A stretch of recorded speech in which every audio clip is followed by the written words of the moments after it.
حضرت علی علیہ السلام کی جسمانی قوت۔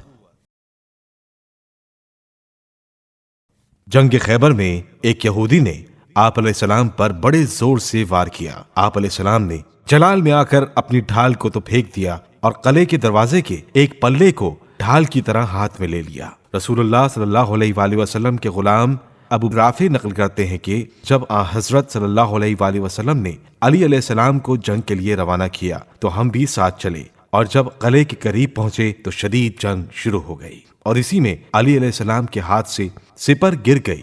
تو اس وقت علی علیہ السلام نے قلعے کے دروازے کو اکھاڑ لیا اور اسے سپر بنا کر لڑنے لگے، اور یہ دروازہ ان کے ہاتھ میں اس وقت تک تھا جب تک ہم جیت نہیں گئے، اور پھر جب جنگ ختم ہو گئی تو انہوں نے اس دروازے کو زمین پر پھینک دیا۔ بعد میں ہم 8 لوگوں نے چاہا کہ اس دروازے کو پلٹ دیں تو اسے ہلا بھی نہیں پائے۔ جب حضرت علی علیہ السلام جنگ صفین کے لیے جا رہے تھے تو راستے میں لشکر پر پیاس کا غلبہ ہوا۔ کافی تلاش کے بعد ایک چشمہ نظر آیا جس کے دہانے پر پتھر کی ایک وزنی چٹان رکھی تھی۔ ہر چند لوگوں نے زور لگایا مگر وہ اپنی جگہ سے نہ ہلی۔ جب آپ علیہ السلام کو اطلاع ملی تو آپ وہاں پہنچے اور اس چٹان کے نیچے ہاتھ رکھ کر زور لگایا تو وہ ہٹ کر دور جا پڑی۔ کبھی کوئی پہلوان جنگ میں آپ علیہ السلام پر غالب نہیں ہوا، کشتی میں کوئی آپ سے نہ جیت سکا۔ یہ قوت خدا نے آپ کو ایسی حالت میں بخشی تھی کہ آپ علیہ السلام اکثر روزے سے رہا کرتے تھے اور کھانا بھی پیٹ بھر کر نہیں کھایا کرتے تھے، اور جو کھاتے تھے وہ اکثر و بیشتر جو کی سوکھی روٹی ہوتی تھی۔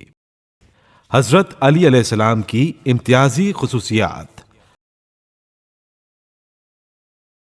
حضرت علی علیہ السلام کی ذات میں بہت سی خصوصیات ایسی تھیں جو دیگر اصحاب رسول صلی اللہ علیہ وآلہ وسلم میں سے کسی کو بھی نصیب نہ ہوئیں۔ بعض اصحاب تو کبھی کبھی اپنی اس ناکام تمنا یا حسرت ناتمام کا اظہار بھی کر دیا کرتے تھے کہ کاش ان میں سے کم ایک ہی فضیلت یا خصوصیت ہم کو حاصل ہو جاتی۔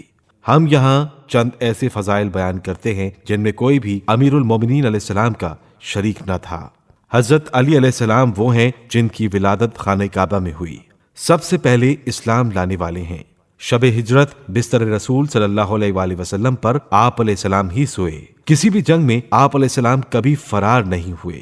حضرت رسول خدا صلی اللہ علیہ وآلہ وسلم نے کبھی کسی سریے میں دوسرے کمانڈر کی سرکردگی میں آپ کو ماتحت بنا کر نہیں بھیجا۔ خیبر کی جنگ میں وہ علم آپ علیہ السلام ہی کو ملا جس کے علم بردار کی تعریف میں حضرت رسول خدا صلی اللہ علیہ وآلہ وسلم نے یہ فرمایا تھا، کل میں علم ایسے مرد کو دوں گا جو کرار و غیر فرار ہوگا، وہ خدا اور رسول کو دوست رکھتا ہوگا اور خدا اور رسول اسے دوست رکھتے ہوں گے۔ آپ علیہ السلام ہی کی ضربت کی تعریف میں روز خندق حضرت رسول خدا صلی اللہ علیہ وآلہ وسلم نے یہ فرمایا، علی کی ضربت جن و انس کی عبادت سے افضل ہے۔